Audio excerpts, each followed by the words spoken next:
Moja, mbili, tatu. Hii ndio sehemu ya 3 ya simulizi yetu hii inayokwenda kwa jina la Hatimaye Nikafa. Hii ni sehemu ya 3 na ya mwisho, mpendwa mfuatiliaji wa simulizi yetu hii ndani ya makala simulizi. Na kukaribisha sana ili tuweze kwenda pamoja katika sehemu hii ya mwisho. Haya, kijana alikuwa tayari ameshafukuzwa nyumbani kwao na baba yao, na huku akipewa oda moja muhimu kabisa.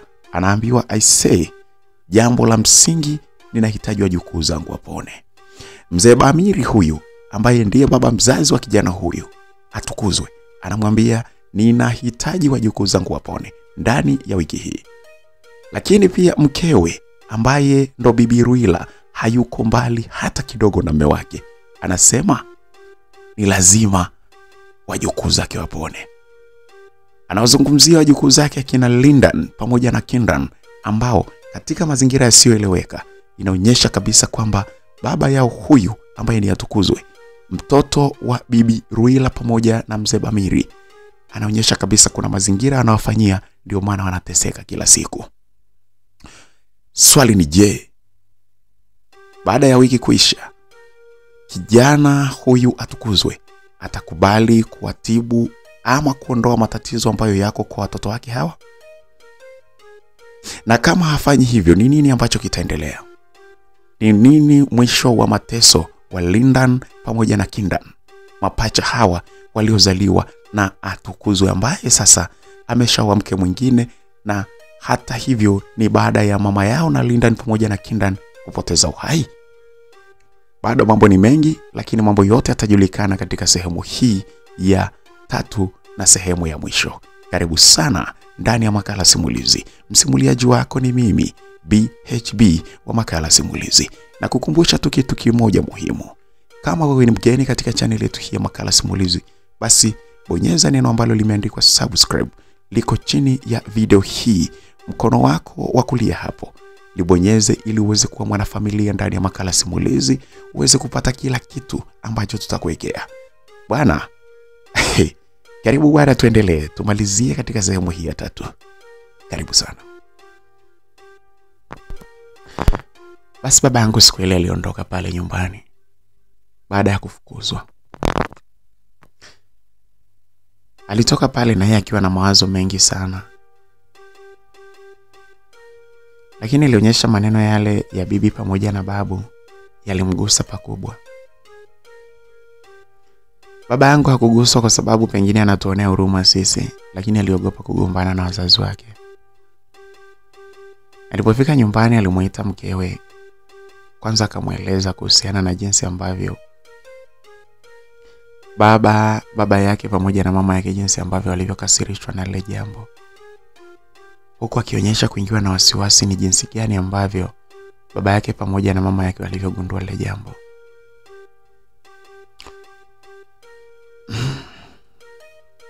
Mke wangu,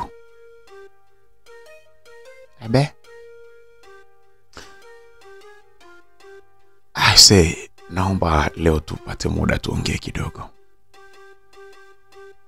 Sawa, hamna shida mume wangu. Twende tu tukaongea sasa hivi. Hatimaye walitoka pale na kuingia ndani kabisa chumbani ili waweze kuongea. Mke wangu, kama nilivyokuambia kwamba ninakwenda kwa baba kule nyumbani, nimekwenda bwana. Lakini baba na mama wameng'aka sana. Wameng'aka vilivyo. Kuhusiana na nini?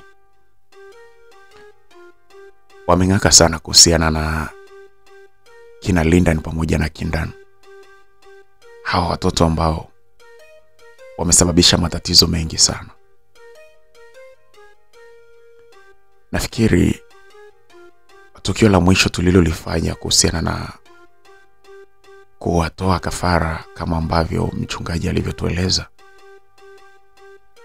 na hisi limewaumiza sana wazazi wangu, na kilichoniumiza zaidi ni kwamba wamegundua. Sijajua wamejuaje. Wamegundua inaonyesha na wao wamepata mtaalamu ambaye amewaeleza huo ukweli. Kwa sababu wameongea wakiwa na uhakika kabisa kwamba mimi ndio sababu ya watoto kuumwa. Na wamenieleza sana, kama ni mkwala wamenichimba mkwala mkubwa, lakini nafahamu kabisa kwamba wazazi wangu pale wanamaanisha. Sasa kuepusha hatari nisije nikalaaniwa na mambo yangu yasije kuharibika kabisa. Kwa sababu wao wameniambia jambo kubwa ni kwamba wale watoto wapone. Mke wangu inabidi tufanye jambo lolote. Wewe, hivyo unajua maana ya unachokisema? Unaposema hivyo ina maana kwamba unataka tena mali zetu ziondoke. Unakumbuka hapa juzi kati tu jinsi mambo yalivyobadilika? Sasa hivi hebu fikiri, wewe ndio uamue kabisa kwamba uite sijui mchungaji si unafanyaje mpaka hayo mambo yaondoke yaisha kabisa. Unahisi ni nini kitaendelea? Tutarudi kwa kapuku kabisa. Itakuwa ni aibu. Biashara zetu ambazo zinakwenda vizuri zitakwenda kuharibika zote. Atukuzwe. Sijajiandaa mimi kuishi katika maisha ya umaskini hata kidogo. Naomba ukome. Pesa zipatikani tu. Wewe unabidi ukomae. Wewe kwani wana ushahidi? Hawana ushahidi. Kama hawana ushahidi waendelea kukataa hivyo hivyo. Nyamaza kimya, mali zisije zikayoyoma. Yaani mimi nikwambie tu kweli, kama ukifanya makosa pesa zikaondoka, mimi siwezi kuwa na wewe tena. Yaani na siko tayari kwanza hizi mali ziondoke. Tutaishije? Mke wangu. Kwa hivyo wewe hauoni hatari yoyote kwamba mimi ikitokea wazazi wangu wakinilaani nitaharibikiwa kwenye maisha yangu yote? Hata hizo mali zitakosa maana katika maisha yangu. Hivi unajua madhara ya kulaaniwa na wazazi? Alafu ni aibu, itakuwa ni aibu kubwa sana ikifahamika kwamba mimi imefahamika, wao wamefahamu kwamba mimi ndio sababu. Na wanasema kabisa kwamba ni wewe pamoja na mke wako.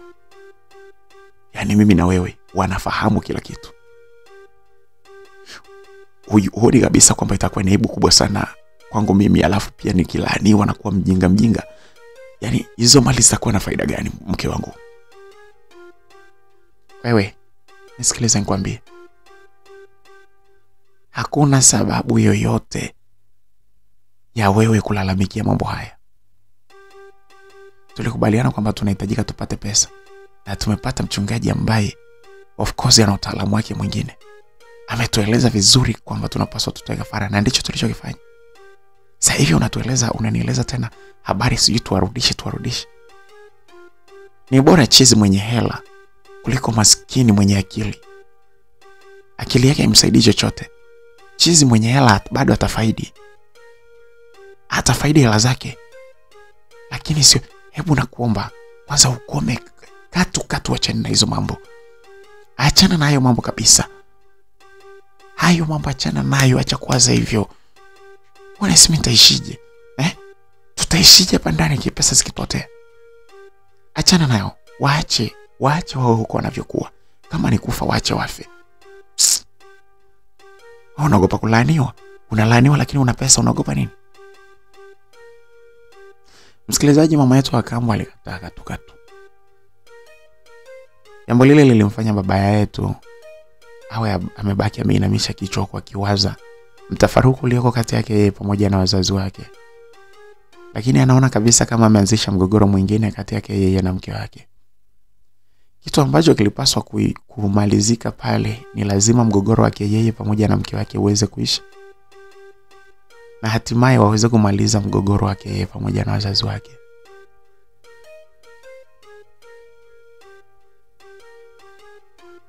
Jambo lile kwa kweli lilimsumbua sana baba yangu. Akawa anakosa raha hata kukumbuka kwamba ana pesa. Ndani ya siku mbili alikuwa akifikiri sana, huku akikumbuka kwamba siku ambazo alizozipewa na wazazi wake tayari ziko karibu kuisha, zimebaki siku 5. Hizo siku 5 pekee ndizo ambazo anazopaswa afanye kila kitu ili sisi tuweze kupona. Mwisho wa saa baba aliamua sasa kuondoka yeye na kumfuata mchungaji yeye mwenyewe. Alienda kwa mchungaji John Lawi na kuongea naye vizuri, akamweleza hali halisi. Akamweleza kwamba huko nyumbani moto umekuwa ni mkubwa na wazazi wake tayari wameshagundua kwamba yeye ndio sababu.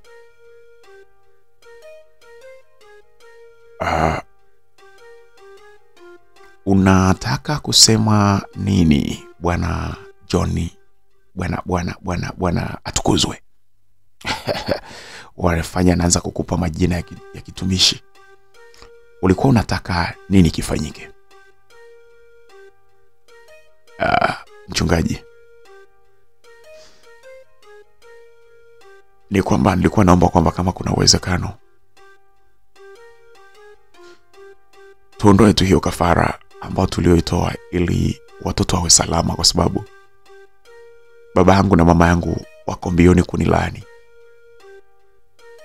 ikiwa tu wajukuu zao wataendelea kwa vile. Jambo kubwa ninaloliomba hapa ni kwamba kama inawezekana warudishe katika hali yao ya kawaida. Bwana Mungu anaweza kufanya hivyo. Lakini atukuzwe, utambue kabisa kwamba ikiwa tutafanya hivyo, nitakaponena na Bwana na hatimaye akarudisha watoto wako katika hali yao ya kawaida, tambua kabisa kwamba na mali zako zitaondoka. Hiyo ndio sauti ya Bwana inavyonena. Mchungaji, kwa hali ilivyo kwa sasa hivi, mimi naona ni sawa tu hata kama mali zitaondoka. Kwanza wale ni watoto wangu, sio ni sababu ya kuendelea kuwatesa.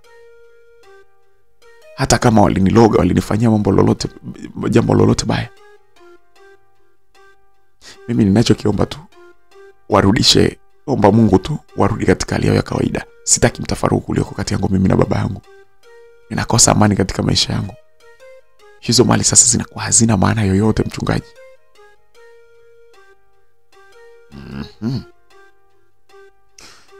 Mwenza wako yuko wapi?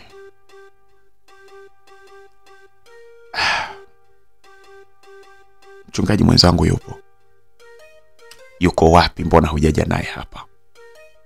Na wakati siku ya kwanza wakati jambo hili tunalifanya alikuwepo. Kwa nini leo umekuja peke yako?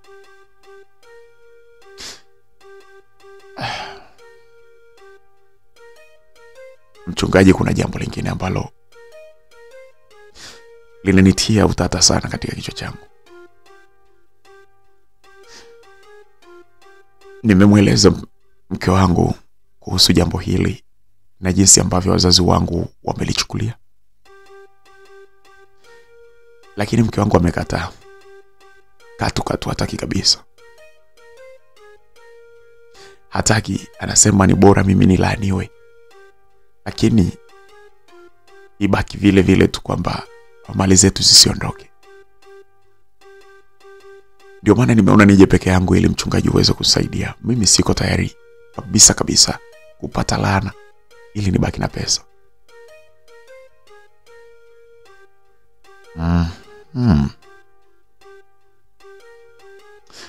Anyway, lakini kwa sababu hatua za awali tulizifanya tukiwa pale nyumbani kwako, ni lazima tutakwenda tuombe na Mungu katika madhabahu ile ile. Kitendo cha sisi kufanya ibada ya kafara katika nyumba yako kinaifanya nyumba yako geuka madhabahu kama madhabahu aliyoijenga Yakobo. Na kitendo hiki tunachopotaka kukigeuza, ni lazima turudi pale nyumbani kwako ili tuweze kuongea na Bwana pale pale. Atukuzwe. Mimi nimekuelewa na nimeuelewa uzito wako. Lazima nikanene na Bwana ili kusudi aweze kubadilisha mambo ambayo tuliokuisha tumefanya. Kwa sababu umeridhia kwamba hata kama mali zikiondoka ni sahihi, basi hakuna tatizo. Yumkini pia neema za Bwana zikaamua kwamba ukairudisha kafara, lakini bado zikaamua kwamba uweze kubaki na mali. Ni nani ajuaye neema za Bwana? Kumbuka, upendo wa Bwana ni mkuu kabisa. Upendo wa Bwana ni mkubwa kupita mambo yote. Neema ya Yesu Kristo ni kubwa kupita kila jambo. Hakuna tatizo ambalo lisingeweza kumalizwa na neema ya Bwana na Mwokozi wetu Yesu Kristo. Amina. Amina mchungaji. Nitaambatana na wewe mpaka nyumbani kwako. Nitanena na Bwana. Nitaita sauti ya Bwana.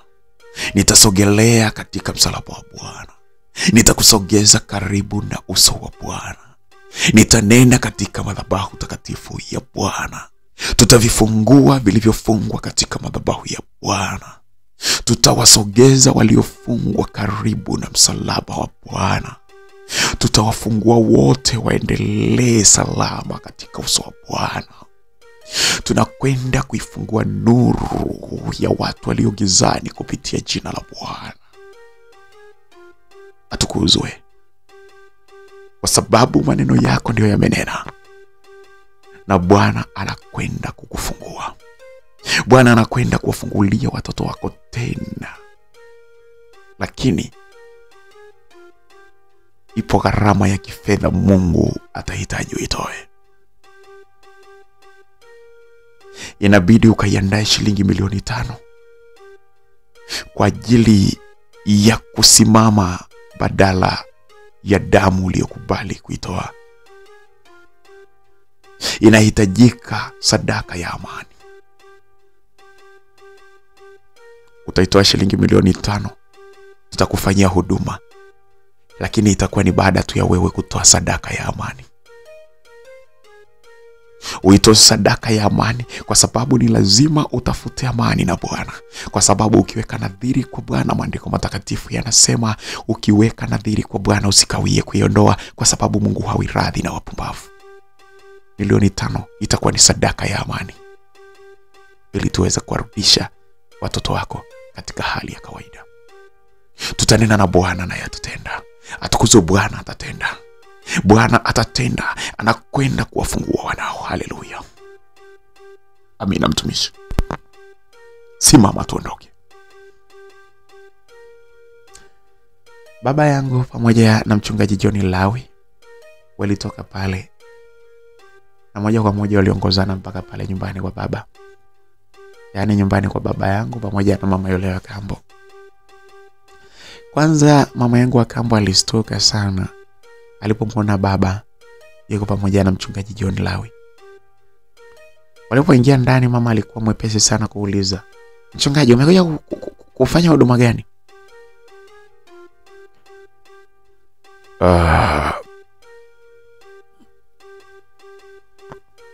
Nafikiri jambo ambalo mliloliongea wewe pamoja na mume wako ndilo lililonileta. Mchungaji, mimi sijaongea jambo. Kwa hiyo umekuja kubadilisha maombi ambayo tuliyokwisha kumaliza? Itabidi iwe hivyo kwa sababu maandiko matakatifu yanasema waheshimu baba yako pamoja na mama yako ili siku zako zipate kuwa nyingi katika nchi upewayo na Bwana Mungu wako. Atukuzwe mume wako, amehitaji kuisikia sauti ya wazazi wake na hatuwezi kuibishia. Lazima tumsikilize kwa sababu anahitaji upatanisho pamoja na wazazi wake. Kwa kufanya hivyo ndivyo itakavyomletea amani katika maisha yake na katika maisha yenu pia. Mchungaji, hebu sikiliza. Yaani ina maana ukifanya hivyo ndo pesa zote zinaisha? Hilo analijua Bwana na neema ya Bwana yatosha. Mchungaji, ungeachana na hayo maombi kwanza. Mimi sihitaji hayo. Mke wangu, hebu sikiliza. Siko tayari kupata laana kutoka kwa wazazi wangu. Sipo tayari kupata laana kutoka kwa wazazi wangu. Hapa ni lazima mchungaji afanye hiyo huduma ya maombi, hayo mambo yaishe, watoto wawe salama. Nitajibu nini nyumbani kwa wazazi? Hivi unataka mimi niwe chizi wewe ili wewe ufaidi pesa, mimi nikiwa niko chizi, si ndivyo? Siko tayari na hilo jambo. Naomba unielewe kabisa mke wangu. Naomba unielewe hilo jambo. Atukuzwe. Usiongee maneno mengi na mke wako. Kwani hao watoto uliowapata wewe na yeye? Hapana mchungaji.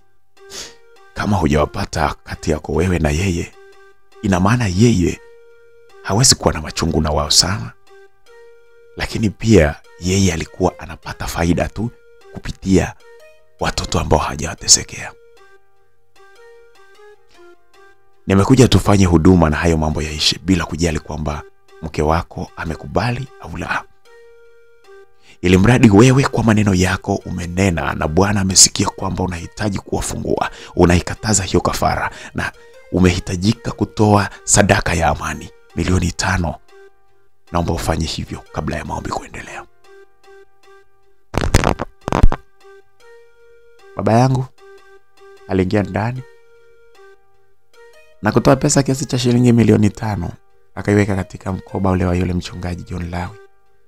Na hatimaye mchungaji aliingia ndani na kuanza kufanya maombi katika chumba kile ambacho ndicho chumba alipokuwa yule ya kile chumba ambapo tulipokuwa tunaishi sisi.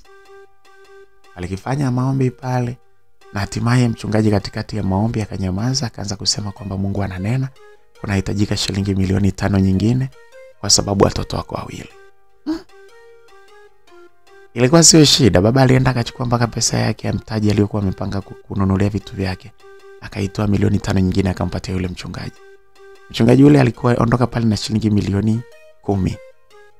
Akaondoka pale nyumbani. Jambo lile lilimuuma sana mama yetu Akambo. Mchungaji akaondoka na pale nyumbani sasa wakawa wanakaa wakiwa hawaelewani baba pamoja na mama yetu Akambo. Baada ya siku 2 zingine, ikiwa sasa hii ni siku ya 5, baba yetu alirudi pale nyumbani tulipokuwa tunakaa mimi kakaangu, yani pale kwa babu niseme. Alirudi pale nyumbani kwao na hali zetu zilikuwa zinaendelea vizuri. Alipofika tu pale, kitu cha kwanza babu alimuuliza, Atukuzwe. Hali ninayoiona sasa hivi ndivyo ilivyo au umestopisha kwa muda tu? Amna baba, kila kitu kimeisha. Una uhakika? Baba, kila kitu kimeisha. Naombeni mnisamehe sana. Yaani wewe Atukuzwe wewe, hizi tamaa zako sijui umeoa wanawake wapi? Sio ndio wanaokushauri haya mambo ya ajabu. Haya sasa. Wewe unaonaje jinsi ambavyo unavyoona watoto wako sasa hivi? Wajukuu zetu wana afya toka juzi. Hali zao zimeimarika. Mpaka leo hakuna jambo lolote lililowapata. Hivi huoni raha? Sasa ukome na ukomae. Ukome kabisa kuthubutu kufanya mambo kama hayo. Tena ukamwombe Mungu msamaha sana. Sawa mama, nimesikia. Baba, naombeni mnisamehe wote kwa ujumla. Mimi sina shida. Sina tatizo hata kidogo. Tatizo langu lilikuwa ni wajukuu zangu kupona. Na kwa sababu wamepona, endelea na mambo yako, mimi sina tatizo lolote na wewe. Sina tatizo lolote na wewe. Hata mama yako hana tatizo na wewe. Wewe utajua wewe mwenyewe unaishije sasa. Kaa kwa amani kabisa. Msikilizaji, tuliona fursa ya kupona baada ya kuona vile. Na hasa ulipozungumza baba yetu mzazi kwamba hali zetu sasa, kwamba mambo yote yameshamaliza, tunaendelea kuwa tu vizuri sasa, Kwa kweli nilifurahi sana. Nikaona bora tu tupone, kwa sababu ile hali sio mchezo. Tuliendelea kukaa na babu pamoja na bibi pale nyumbani. Hicho ndicho kipindi ambapo wanaume wengi sasa walikuwa wananitongoza kweli. Wanaume wengi walikuwa wananitongoza, huko wengine wakisema we yule anaumwa sio nini. Niliwaambia kwamba mimi siumwi, lakini siko tayari kuingia katika mahusiano. Kuna kaka alinipenda sana huyo jamani, lakini nilimueleza tu kwamba jamani, nisubiri labda mpaka mwaka uishe au miaka 2, nihakikisha kwamba mimi nimeumwa kabisa, nimepona moja kwa moja, kwa sababu ikiwa mimi nitakukubalia alafu yale matatizo yangu yaanze hapa katikati, penzi letu haliwezi kuendelea. Nitakuwa nakutesa wewe na mimi pia nitakuwa naumia. Naomba unisubiri mwaka 1 mpaka 2. Range ya hiyo miaka 2 mpaka 1. Hapo ndipo ambapo unaweza yani ninaweza nikakujibu japokuwa ni ukweli hata mimi nakupenda, lakini siwezi nikakwambia tuingie katika mahusiano mimi na wewe sasa hivi. Okay, mimi nitakusubiri kwa sababu nakupenda. Nashukuru. Dera kama udebesom. Nakushukuru sana kama uko tayari kunisubiri. Hamna shida. Hamna shida kabisa Lindan. Yule kaka tulikubaliana na yeye kwamba nisubiri. Na mimi nilikuwa nataka nivute subira, kwa sababu kiukweli nilitamani sana na mimi niingie katika mahusiano, hasa ukizingatia sisomi, japokuwa nilishapata ahadi kwamba tarudi shule. Basi tulikaa pale hali zetu zikiwa zinaendelea kutengemaa. Kakangu Kindan naye mambo yake yakiendelea kuwa vizuri. Kakangu Kindan baada ya miezi 6 alipata na yeye mpaka mwanamke. Akawa amepata demu wake huyo, akawa na date naye. Mambo safi safi. Kule nyumbani kwa baba na mama wa kambo, mambo yalikuwa ni tofauti sana. Kwanza mali zao zilianza kuporomoka siku hadi siku, mpaka akafikia kipindi ambapo wamebaki na duka moja tu pamoja na nyumba ile wanayokaa. Watu ambao walikuwa wanamiliki maduka mengi, biashara mbalimbali, mpaka kampuni ndogo ya kufanya usafi ilikuwa ipo, inafanya usafi karibu wilaya nzima. Lakini vitu vyote viliparanganyika, wakabaki na duka moja la kawaida ambalo ndilo lililokuwa linawafanya wale pamoja na ile nyumba. Sasa kufikia pale, yule mama akambo aligundua kabisa kwamba mambo yake yanaenda kuwa mabaya zaidi. Akajua kabisa ile nayo itaisha na maisha yake yatabadilika, yatakuwa mabaya sana. Alienda na hatimaye akaongea tena na mchungaji John Lawi akiwa peke yake. Akamwambia mchungaji, samahani, kama kuna njia yoyote ile ambayo inaweza kufanya kutumika ile mradi pesa ziweze kurudi katika familia yetu, mimi naomba uniambie, niko tayari kufanya.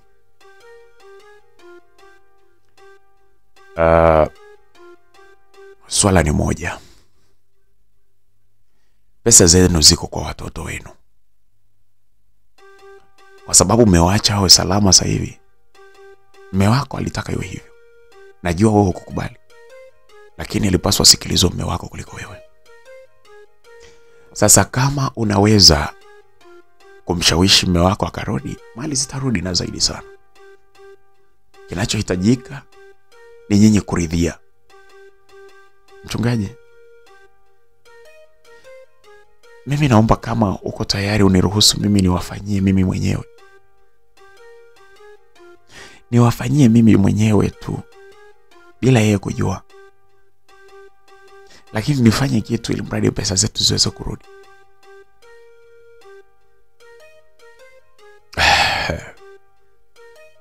Swala hilo ni gumu.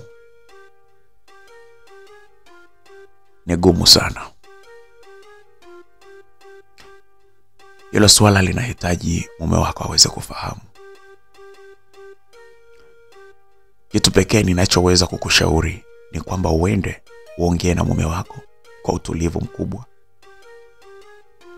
Umweleze jinsi ambavyo mali zinavyoondoka. Huenda hata yanajutia kwa sasa. Sio kwamba huenda, mpaka sasa hivi hata yanajutia sana kwamba mali zinaisha afu ajue ni nini cha kufanya.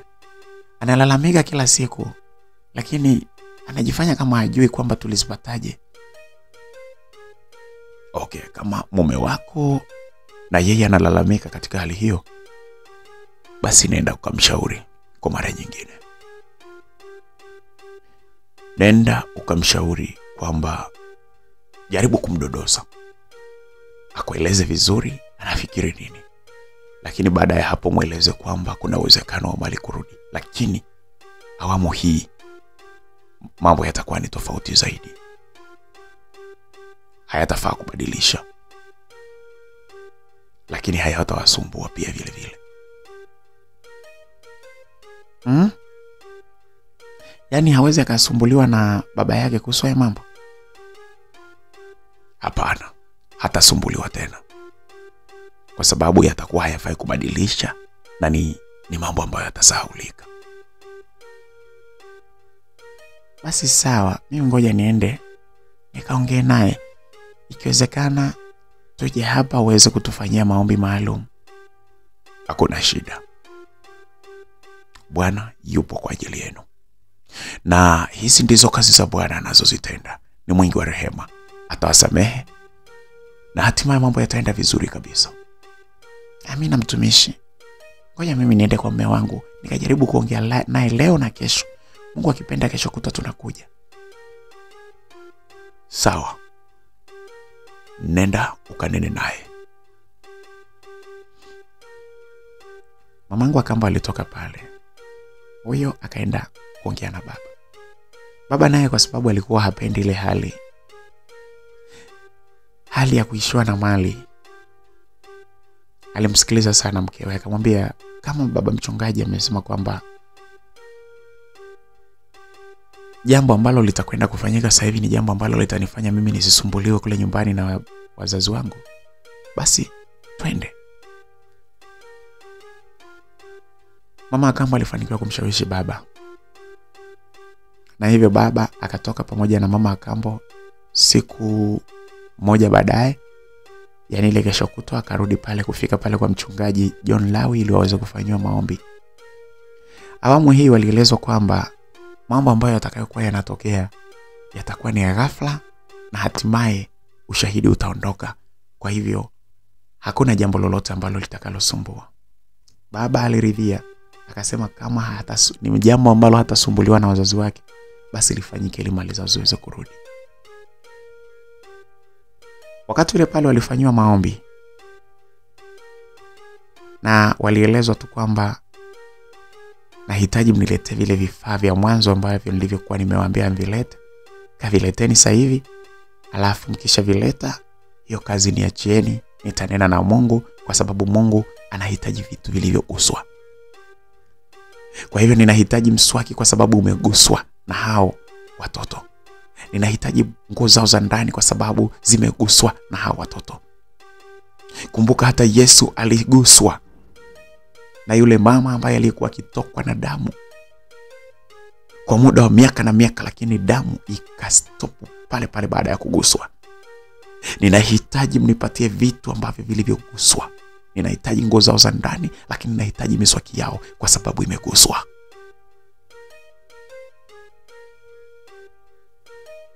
Mchungaji alimalizana na baba pamoja na mama, na hivyo baba alikuja kwa njia zao anazozijua.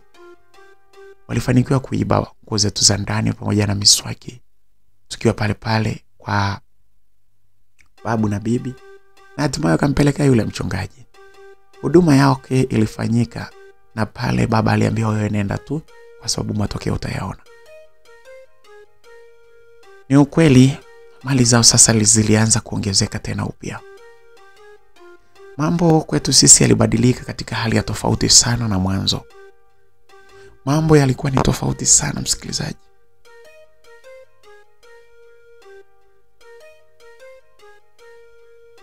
Tulikuwa tukipata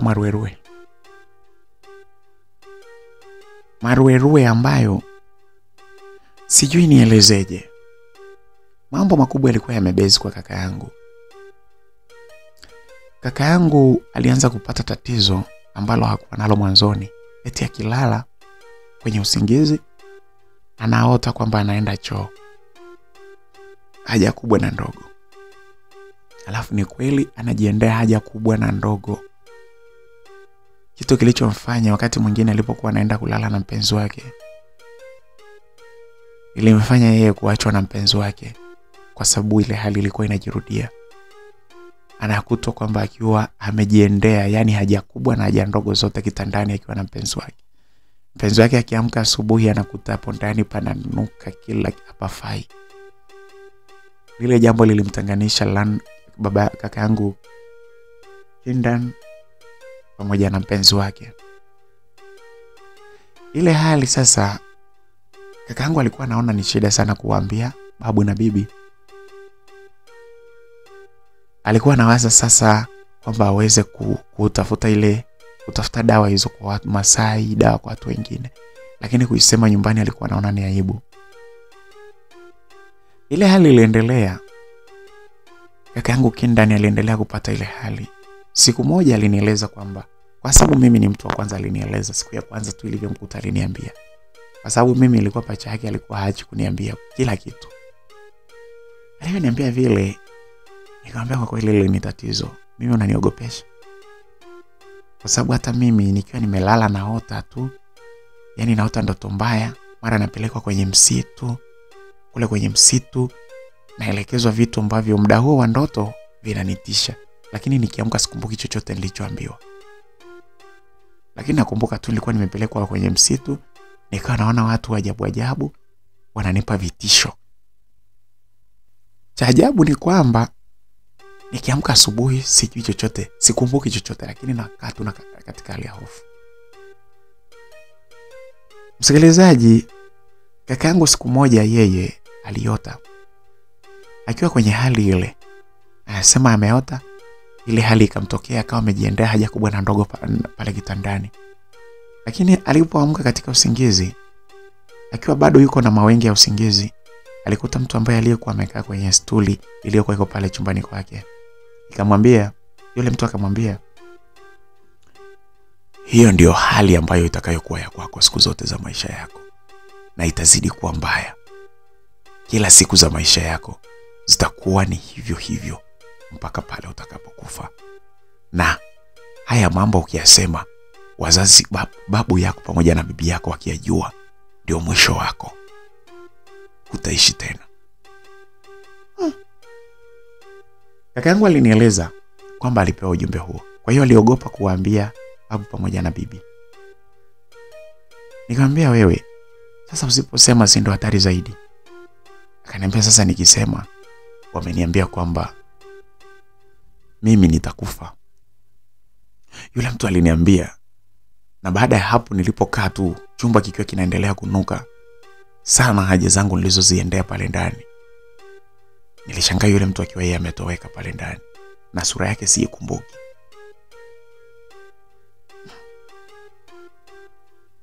Msikilizaji, unajua ilikuwa ni kiwewe pale kinatushikani, yani ni wenge kama wenge lote. Kaka yangu anaota mandoto mabaya na anaenda katika haja kubwa kabisa.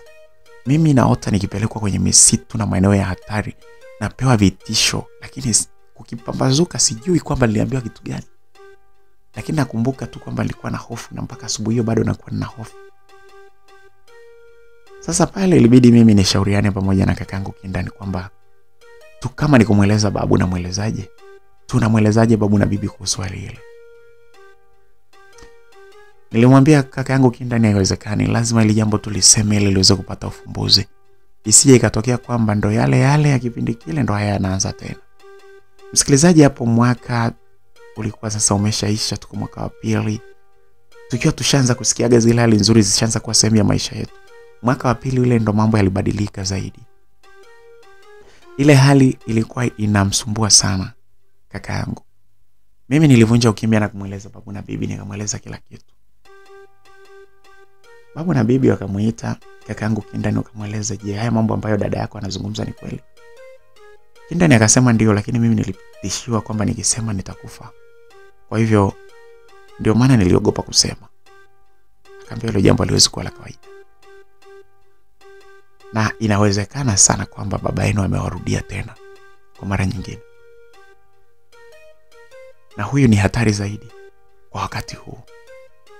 huyo mke wake huyo atakuwa yeye ndo anamdanganya, kwa sababu sio mama yenu mzazi. Ndio maana anamdanganya baba yenu ili aweze kuwafanyia vitu vya ajabu ajabu. Lakini tutamalizana naye, subiri.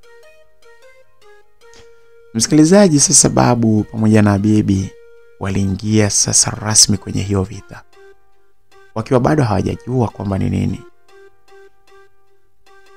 Walijaribu kwenda kwa wataalamu, na kila mtaalamu walioenda kwake walielezwa kwamba hilo jambo limefanywa na baba yetu mzazi. Yaani kila mganga aliwaeleza kabisa kwamba hilo jambo baba mzazi wa watoto ndiye amelifanya na amenuia jambo baya sana. Lakini kwa bahati mbaya sisi hatuna uwezo wa kushughulika nalo, kwa sababu kuna njia nyingine zimetumika ambazo huku kwetu hatuziwezi. Inabidi mtafute kama ni wachungaji wanaweza wakawasaidia, lakini kwa upande wa sisi hapana.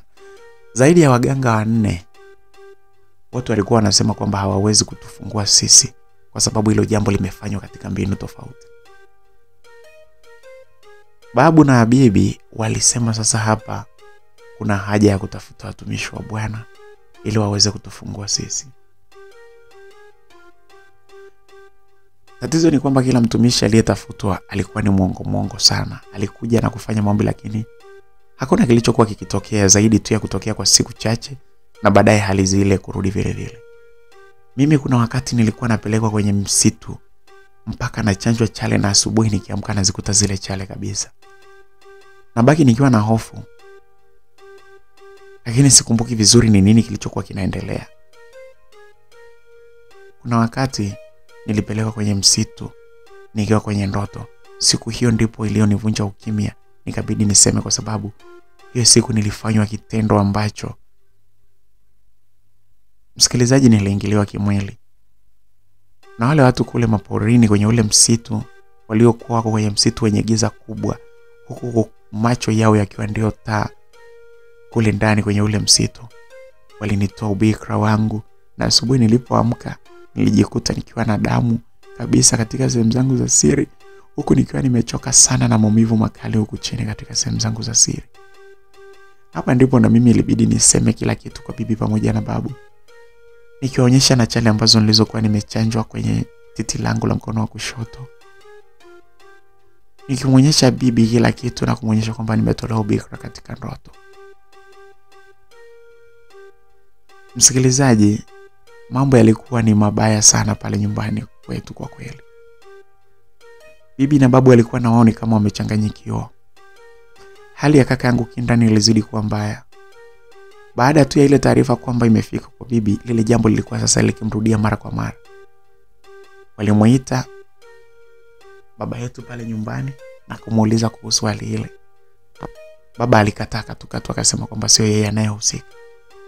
Lakini alipoondoka pale, kaka yangu Kindani aliendelea kuzimia pale pale siku 3 mfululizo bila kunyanyuka, huku akiwa anajiendea haja kubwa na ndogo mle. Kazi ilikuwa ni kubwa, tukiwa tunamnawisha. Lakini alipozinduka siku ya 3, aliongea maneno magumu sana ambayo yaliutesa moyo wangu na yalituumiza kama familia. Kindani kaka yangu alisema amepelekwa katika msitu mmoja, akawaelezea jinsi ulivyokuwa. Nikaona kabisa ndio ule msitu ambao hata mimi nilipelekwa. Akasema lakini kule ndani alimuona baba pamoja na mama yetu wa kambo wakiwa kule ndani wakitoa maelekezo yani kitu gani afanyiwe.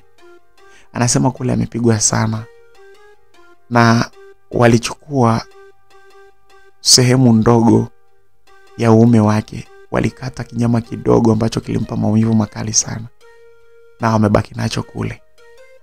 Na walichukua kinyama kidogo upande wa kwenye ziwa lake la kushoto, walinyofoa kwa kutumia kucha zao, wakawa wamebaki nazo kule. Anasema kwamba kaka akawa anasema kwamba aliambiwa kwamba kiherehere chake cha kuambia babu na bibi ndicho kimemponza, na sasa mwisho wake umefika. Kakangu Kindani aliposema vile, ilitupelekea sisi tuweze kuangalia katika kifua chake, na kweli tuliona kucha iliyopita na kuchukua nyama. Kakangu alikuwa haniogopi mimi, Niliangalia mpaka uume wake, niliona nyama iliyonyofolewa. Ile sehemu ikawa imebaki kama kidonda hiki ambacho kimeanza kukauka. Kakangu aliendelea kuugua pale akiwa anapata shida kunyanyuka. Kiukweli hakujiweza zaidi ya kuendelea kujiendea haja kubwa na ndogo pale pale alipokuwa. Jambo lile lilitumiza sana kama familia. Kaka yetu hali ilizidi kuwa mbaya. Siku 7 mbeleni kaka alizimia tena. Akawa hawezi hata kuongea, anapumua tu kwa shida. Tuliogopa kwamba kaka anaondoka, pengine kakangu Kinda ndo anakufa. Nililia sana. Siku ya 8 kaka alizinduka tena. Akawa anaongea sauti katika hali ambayo ni ya kutafuta sana maneno. Linda ni dada yangu. Naondoka. Bye Linda. Dada yangu na kupenda sana.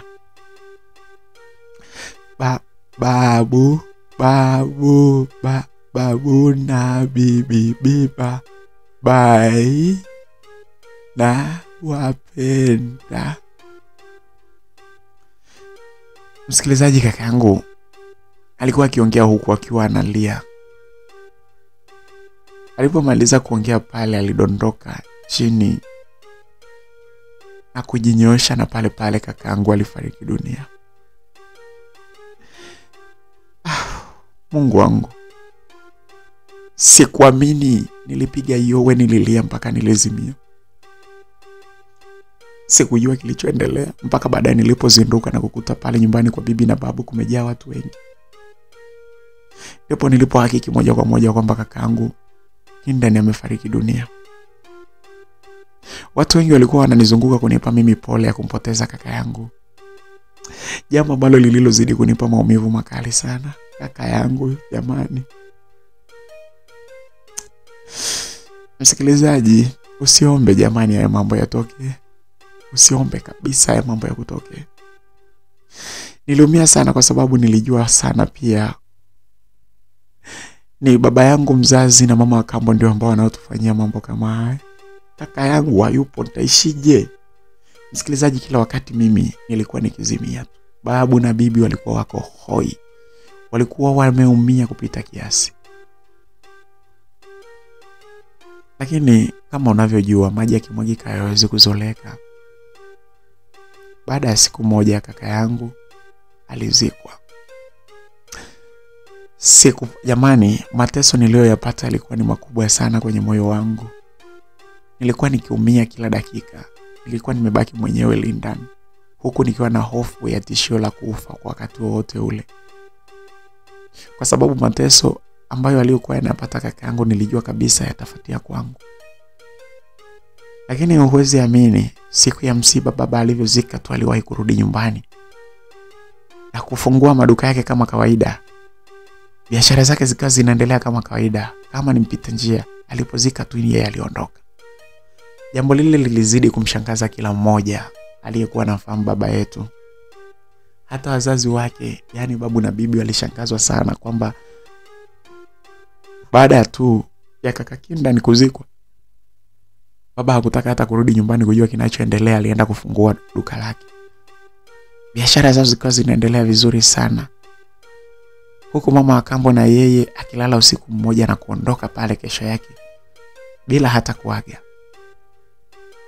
Jambo lile lilithibitishia kabisa kwamba baba yetu na mama yetu wa kambo yule ndiye ambaye anahusika moja kwa moja na kifo cha kakaangu Kinda na mateso ninayopitia mimi usiku nikilala.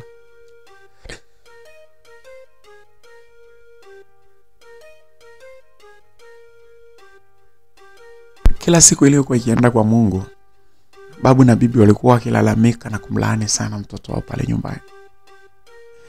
Waliendelea kunipa faraja mimi kwa kunipa maneno matamu kwamba hayo ni mambo ya kawaida, yanapita, bado wananipenda. Ni baada ya miezi mitatu, msikilizaji, mimi kwanza kwenye miezi mitatu ile nilikuwa na majonzi tu, lakini sikuwa yale mandoto mabaya niliyokuwa nayapata. Lakini baada ya miezi mitatu hali yangu ilianza kubadilika. Nikawa nikilala, kuna siku naondolewa mzima pale ndani kwenye chumba changu.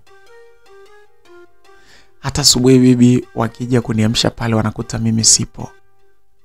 Na pindi ambapo nilipokuwa nikirudishwa nilikuwa nimechoka sana na nilikuwa nimepitia mateso makubwa. Kiukweli kitu ambacho nilichokuwa nakikumbuka ni kwamba walikuwa wananifanya na mimi na mapenzi kule. Mpaka baba yangu mzazi nilimuona katika ndoto akiwa anafanya na mapenzi na mimi kule kwenye ule msitu. Ni jambo ambalo lilikuwa linanitesa sana. Lakini zaidi pia walikuwa wananichapa sana baada ya kumaliza. Walikuwa wananipiga sana. Na hatimaye ananirudisha katika hali ya miujiza na nabaki pale ndani. Nilipoamka nilimweleza babu na bibi kwamba mimi nimechoka. Niliwaeleza sasa kila kitu ambacho nilichokuwa nakiona ndotoni. Na hata waliponiambia kwamba sasa ulipoamka ulienda wapi, niliwaeleza kwamba mimi sijaamka. Wakaniambia tu kuna muda tumekuja hapa ndani kukuangalia tu ya kukuta. Ai. Mama, mimi bibi, labda mimi kwa sababu nilikuwa kwenye ndoto, nimepelekwa kwenye msitu, labda alinichukua mzima.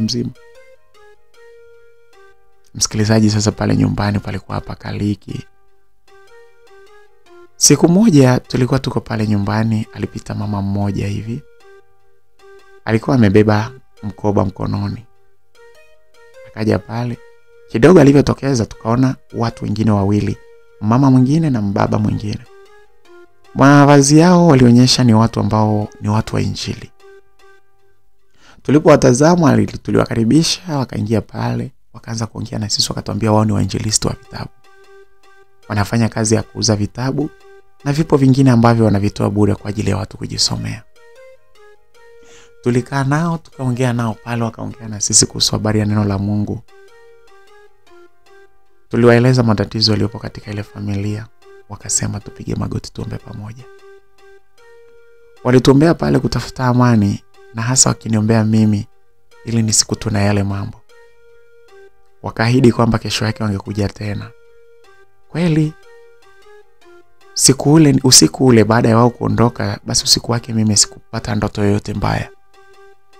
Na kesho yake kweli walirudia pale, wakanifanyia maombi, wakarudi tena siku ya 3, wakasema kwamba sasa hili jambo linaonyesha lina mzizi. Kwa hivyo inahitajika huo mzizi tuukate ili hili jambo liishe. Babu aliwauliza pale, mzizi gani wenyewe? Wakasema kwamba huu mzizi kuna mahali hili jambo linaanzia na limeshawaingiza hasara ya mtoto mmoja, mjukuu wenu.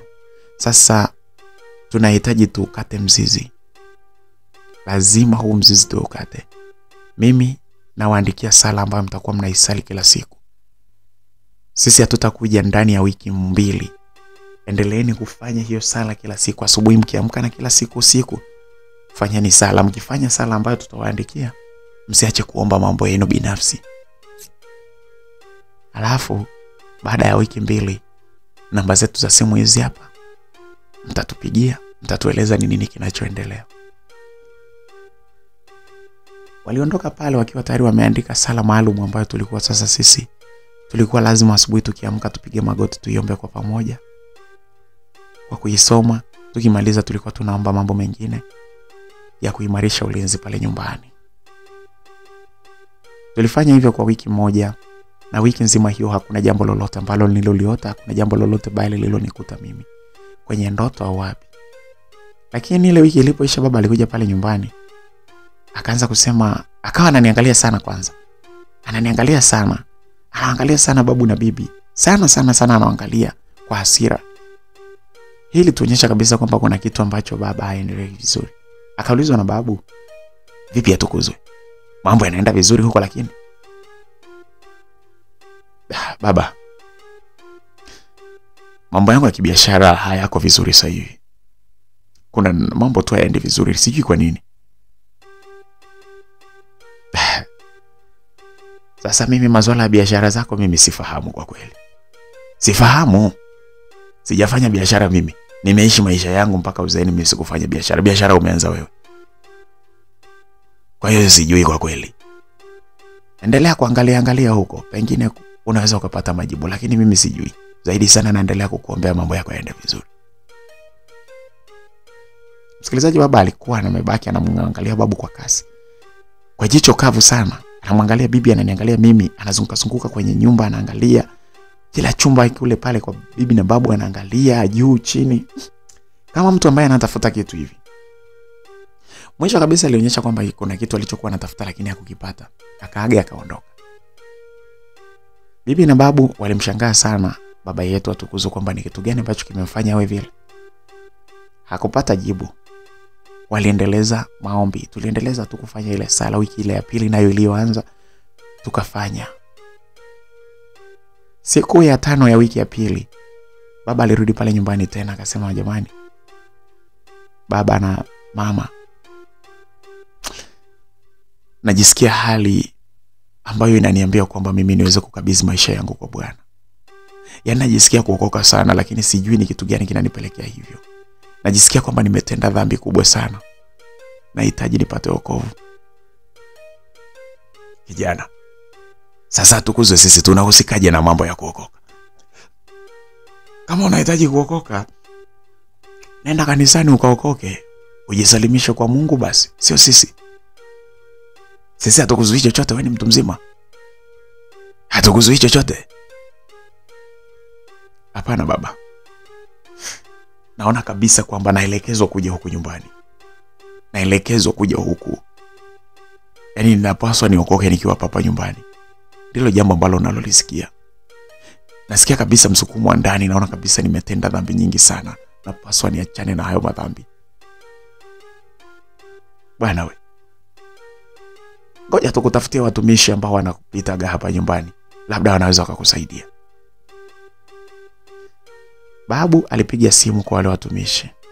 Wakasema kwamba wangekuja siku ya Jumamosi kwa sababu siku ile ilikuwa ni siku ya Alhamisi. Yaani ile Jumamosi ilikuwa ndio siku ambapo zile wiki mbili zinapoishia. Baba kwa senze siku ile alikuwa akija pale. Kwanza siku ile akashinda na kulala pale bila kurudi nyumbani kwake. Siku iliyofuata akaondoka mchana, akasema lakini jioni atarudi alale pale, na hatimaye Jumamosi mkutie pale nyumbani. Alienda pale huko nyumbani kweli na alifanya hivyo. Ile Jumamosi ilipofika, kweli baba aliamkia pale nyumbani. Akiwa yupo katika hali ya unyonge sana, akiwa anatamani watumishi wafike. Kweli wale watumishi mida ya saa 7 walifika pale nyumbani. Wakamkuta baba pale. Wakaanza kuongea na familia kwa ujumla, babu, bibi, mimi pamoja na baba akiwepo pale. Bana Bamiri. Mzee Bamiri bana pamoja na Biruila, haya ndio mambo ambayo tuliowaeleza kwamba ndani ya wiki 2 tutarudi tena kuongea na nyinyi na mzizi tutamaliza, na huu ndio mzizi wenyewe. Kwa sababu mzizi unatoka huku na Mungu alituonyesha, ndio maana tulisema lazima tuondoe huu mzizi. Nafikiri kijana wenu anaweza akaeleza ni nini ambacho kinaendelea. Baada ya kusema hayo, tutafanya ibada na nyinyi na kila jambo litakaa sawa. Atukuzwe. Ungetoa ushuhuda kwanza wa mambo ambayo umeyafanya katika maisha yako ambayo yanakupelekea sasa useme unahitaji kuokoka. Aliongea yule mtumishi mmoja pale. Baba alianza kufunguka mambo mengi sana pale. Alifunguka kila kitu mpaka akaeleza jinsi ambavyo alivyolala na mimi katika njia ya miujiza. Akaongea jinsi ambavyo alimuoa kaka yangu Kindani. Akaongea kila kitu pale. Babu na bibi alishikwa na butwa, walikasirika, lakini wale watumishi wakaambia hakuna sababu ya kukasirika kwa sababu ameshajitoa kwa Yesu. Alidanganywa na watumishi ambao wanatumia nguvu za giza, na yeye akafanikiwa kumuua mtoto wake. Sogeni hapa tuweze kuombea. Watumishi wale walifanya maombi pale, kila mmoja alifanya maombi kwa utulivu, na hatimaye baba alisema kuanzia siku ile anaokoka na anamkabidhi Yesu maisha yake. Lakini alisema kwamba anahitaji amuite mke wake naye. Na hatimaye alimuita mke wake, na mke wake alikuja pale, alikuwa mnyenyekevu kweli, naye akakubali kuombewa na pamoja wakaokoka. Walisema jinsi ambavyo walivyotutesa sisi, na wakasema kwamba walikuja kuona kwamba inaanza kushindikana, mambo yao yanaharibika, alafu kila wakitafuta katika ndoto ili waweze kunifanyia ule ubaya ili biashara zao ziweze kwenda vizuri, walikuwa wananikosa. Waliamua kuokoka, na pale sasa nikawa sasa mimi nimeanza kuishi maisha mazuri ambayo sasa mimi nilikuwa nikienda kanisani kila siku. Baba yangu na mama yangu wa kambo wote wakiwa wameokoka. Babu na bibi wakawa sasa rasmi wanasali pamoja na wale watumishi ambao waliokuwa wamekuja kutumalizia jambo lile. Lakini mimi nilikuwa tayari nimeshaingia hasara ya ndugu yangu. Maisha yangu yalikuwa yamekuwa ya mateso sana. Lakini nilivyokwenda kupimwa, hata hivyo niliambiwa kwamba kizazi changu kilishaharibiwa na siwezi kupata mtoto kutokana na mateso niliyopitia huko nyuma. Jamani, ilikuwa ni mabaya sana, kwa sababu eti kizazi changu, kumbe kipindi baba wakiwa wananiloga walinifanyia uchawi mpaka kizazi changu akakitoa kabisa. Na hicho sasa sio kwamba walitoa tu kwamba kipo labda walikihamisha kimeujiza, walikitoa kabisa, na nilipewa madawa ya kichawi nikapona jeraha la kizazi changu kutolewa huko ndani. Sikuwa na uwezo wa kupata mtoto. Hayo ndio madhara ambayo niliyoyapewa mimi na mama yangu pamoja na baba yangu na mama yangu wa kambo. Lakini mwisho wa siku nashukuru Mungu wameokoka, wanamtumikia Bwana, na sisi familia yetu sasa hivi imetulia, inaenda vizuri.